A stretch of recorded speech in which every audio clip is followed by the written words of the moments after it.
На днях в Москве похоронили Z-блогера Владлена Татарского. За несколько дней до этого указом Владимира Путина Татарский был посмертно награжден Орденом Мужества. Перед войной на моем канале выходило видео о том, как при Путине наградная система Российской Федерации превратилась в очень несмешную пародию на саму себя. В государствах высокой культуры и развития наградная система – это важный государствообразующий институт. В путинской же России этот институт поломали примерно так же, как судебную и избирательную систему. Но путинская наградная практика является частью гораздо более масштабной проблемы. Сегодня поговорим о том, из кого в путинской России формируют официальный пантеон героев.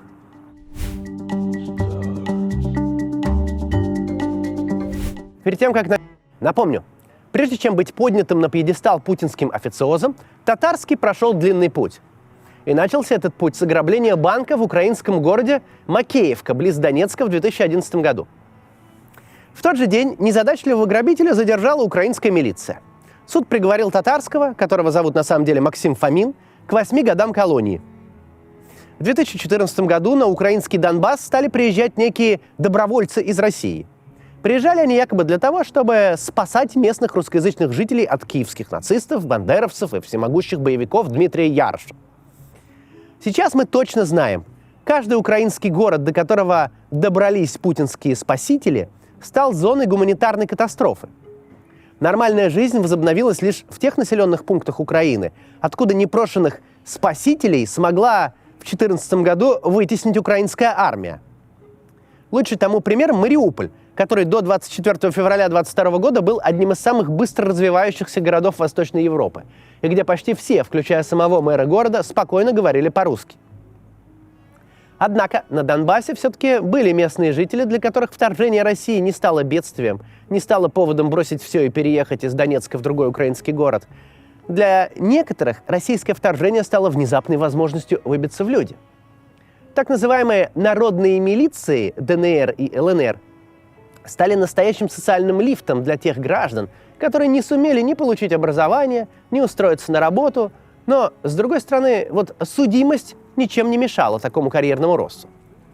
Чтобы стать участником ополчения, не нужно было предъявлять ни университетский диплом, ни какой-то стаж работы. Зато новоиспеченным ополченцам выдавали новый атрибут власти, более значимый, чем любая бумажка с гербовой печатью – автомат Калашникова.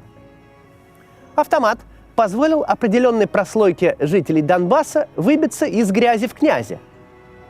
Кто в 2013 году при украинской власти перебивался случайными и зачастую незаконными заработками, например, вот банк грабил, тот в 2014 в новом русском мире вместе с автоматом получил возможность диктовать условия всем своим более успешным соседям. Возможность сводить счеты и компенсировать житейские обиды. Мол, вы, соседушки, со мной раньше даже не здоровались. За глаза называли меня нехорошими словами. А теперь ваша недвижимость, ваше имущество и ваша жизнь – все это зависит буквально от моего настроения, ведь у меня автомат. Пример Владлена Татарского – это уже крайний случай. Если бы не русская весна 2014 года, так бы и сидел он 8 лет в исправительной колонии в районе Горловки за ограбление банка. Однако начавшиеся боевые действия позволили ему покинуть колонию досрочно и влиться в ряды так называемого ополчения. Полномасштабная война, развязанная 24 февраля 2022 года, открыла перед Татарским неограниченные возможности. Будущий орденоносец в тот же день почувствовал, что пришло его время. Пью чаек в армейской столовой. Ждем приказа на выдвижение. Слава России! Это лучшее утро, которое было. Админ, привет, братан. Я надеюсь, что удары по этим городам с ракет лучшее исцеление для твоих ран.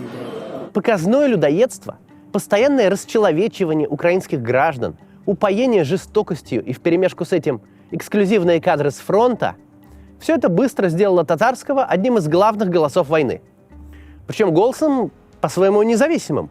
В кровожадности он мог дать фору официальным путинским СМИ. Или мог покритиковать российских военных за то, что те якобы слишком церемонятся с украинцами. Максим Фомин не зря взял себе фамилию персонажа из постмодерновского романа Виктора Пелевина «Generation P». Медийный образ Владлена Татарского – постмодернизм, как он есть. Призывы убивать и грабить, смакование человеческих страданий – все это Татарский подкреплял цитатами из Библии и Святого Евангелия. рассуждая о том, что русскость – это врожденная воинственность, о том, что русский человек не должен отказываться от своей крови, будучи махровым националистом, Максим Фомин поменял свое имя на Владлен, которое вообще-то есть сокращение от Владимир Ленин. 13 марта этого года Татарский и вовсе предстал в образе анархиста. В тот день несколько депутатов Государственной Думы и представителей общественности собрались за столом, чтобы подписать меморандум о завершении гражданской войны в России. Националисту, который под именем Ленина призывал убивать украинцев, доверили подписать примиренческий меморандум от имени анархистов-махновцев. В сумме Татарский – это беглый уголовник из Украины. Человек, который не просто тихонько совершил предательство, но и сделал имя на громких призывах уничтожать своих бывших сограждан. Человек без каких-либо убеждений, торговавший людоедскими постами и видео с трупами. И теперь кавалер Российского ордена Мужества, награжденный отдельным указом президента России, где в знак особого признания заслуг фигурирует не только имя по паспорту, но и погоняло, под которым он призывал наматывать жителей Украины на гусеницы российских танков. Он при этом и сам нарушал законы России, и призывал к этому других, и упивался любым свидетельством военных преступлений с российской стороны. Напомню тему сегодняшнего ролика. Я не веду к мысли, будто Татарский заслужил своей участи. Это не так. Он заслужил досидеть еще свой первый срок из-за ограбления банка в тюрьме и получить несколько новых за все, что сделал позднее. Но сейчас портреты Татарского размещены на билбордах в Донецке, который Путин считает российским городом. Самые известные цитаты Татарского выведены на здании стадиона «Ростов-Арена». Это произошло в Ростове-на-Дону, одном из крупнейших городов нашей страны. Татарский на высшем государственном уровне признан гражданином, проявившим самоотверженность, мужество и отвагу. И того и гляди будет ставиться в пример школьникам по всей стране. И все это настолько кажется обычным в рамках всего происходящего безумия, что как-то даже уже никто и внимания не обращает.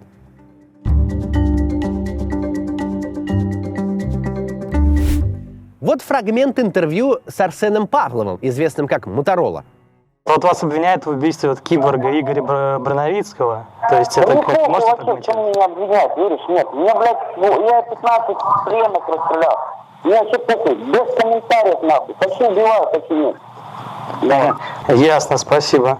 Спасибо. В свое время Павлов работал простым автомойщиком. В 2012 году он получил 1,5 года условно за то, что додумался угнать машину с автомойки, на которой сам и работал. Павлов перепробовал множество разных профессий, нигде надолго не задерживался, а потом окончательно перечеркнул себе жизнь уголовной статьей. Путинское государство могло бы как-то заняться социализацией этого человека, могло бы подумать о том, почему по всей нашей стране люди физического труда обречены спускаться на социальное дно. Но вместо этого путинское государство решило слепить из Павлова героя русского мира. Автомойщику с судимостью роль героя понравилась. Был никто, а теперь большой человек. В кителе, белых перчатках и аж 3 рядами наград. Прижизненные награды, правда, игрушечные, ДНРовские. Они придуманы людьми, которые заигрались в Народной Республике. Зато 20 мая 22 года убитого Моторолу Путин посмертно наградил Орденом Мужества уже российским. 30 сентября в Георгиевском зале произнес его имя в ряду других новых национальных героев. Мы всегда будем помнить героев русской весны. Тех, кто не смирился в 2014 году с неонацистским государственным переворотом на Украине. Всех, кто погиб за право говорить на родном языке, сохранять свою культуру, традиции, веру, за право жить. Это настоящий народный лидер Донецка Александр Захарченко. Это боевые командиры Арсен Павлов и Владимир Жога, Ольга Качура и Алексей Мозговой. Это прокурор Луганской республики Сергей Горенко. Последние двое тоже кавалеры Ордена Мужества. Правда, Алексей Мозговой получил его еще при жизни. Впрочем, прожил он после этого недолго. А вот Сергей Горенко, как положено, был награжден за то, что его убили. Кстати, Путин через запятую произносит фамилию ЛНРовского прокурора Горенко и ЛНРовского полевого командира Мозгового. Однако именно Горенко добился, чтобы Мозгового ЛНРовский суд посмертно признал виновным в расстреле супружеской пары с 10-летней девочкой. И оба орденоносцы, национальные, герои России. Хотя по логике, или один из них хладнокровный убийца, или второй прокурор-фальсификатор. Также героем назвали и Кирилла Стремоусова, заместителя главы Херсонской администрации в период российской оккупации. А потом он погиб в странной автокатастрофе накануне сдачи Херсона, за что, собственно, и был Путиным награжден. Тоже посмертный кавалер Ордена Мужества.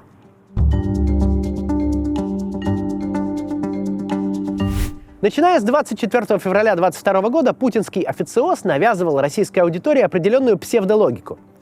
В Украине есть прослойка граждан, которые считают героем Степана Бандеру. Следовательно, говорят российские пропагандисты, можно и нужно бить снарядами и ракетами по городам Украины и убивать украинцев. Непонятно, как одно из другого следует. Однако логическая цепочка знаменосцев войны именно такая. Но как тогда быть с Россией, где признаны героями деятели вроде Татарского? Признаны не маргинальной частью общества, а на высшем государственном уровне.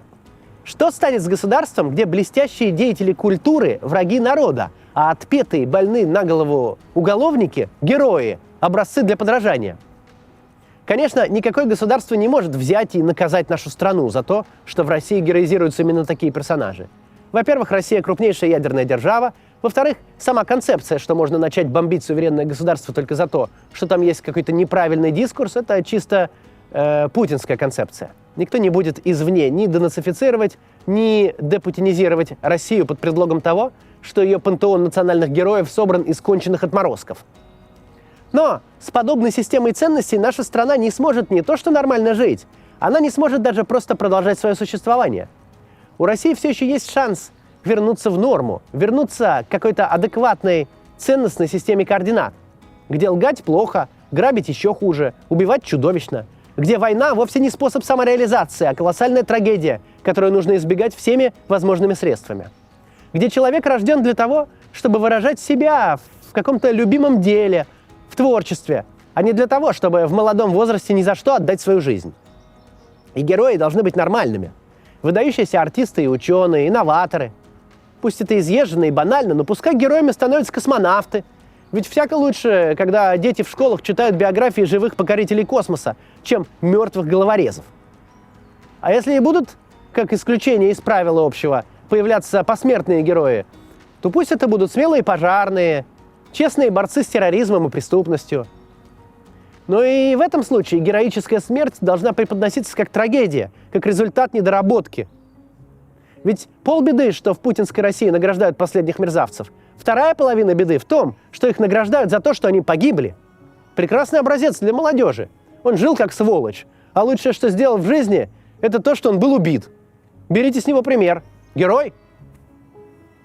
Ну и напоследок немного про сам Орден Мужества. Его учредили в 1994 году. И как-то так сложилось, что среди множества российских наград именно это действительно пользовалось уважением. В 2001 году Орденом Мужества посмертно наградили бортпроводницу Юлию Фомину, которая защищала пассажиров захваченного террористами авиалайнера. В 2008 награду тоже посмертно получил Женя Табаков, который в свои 7 лет смог ценой жизни спасти от насильника свою сестру. В 2016, чтобы восстановить справедливость, Орденом Мужества посмертно наградили Александра Печерского. Он еще в 1943 году возглавил успешное восстание в нацистском лагере смерти Собибор, но советские власти вместо ордена наградили Печерского невозможностью устроиться на работу из-за еврейской национальности и факта пребывания в плену. Юлия Фомина, Женя Табаков, Александр Печерский. И вместе с ними в одном списке Татарский, Моторола и Стремоусов. Это просто стыдно. Это стыдно. Но это показывает, к чему пришла наша страна после 20 лет правления циничных чекистов. Все это очень непросто будет исправлять. Но если мы хотим когда-нибудь жить у себя дома, не стыдясь нашего государства, это нам необходимо будет сделать. До завтра.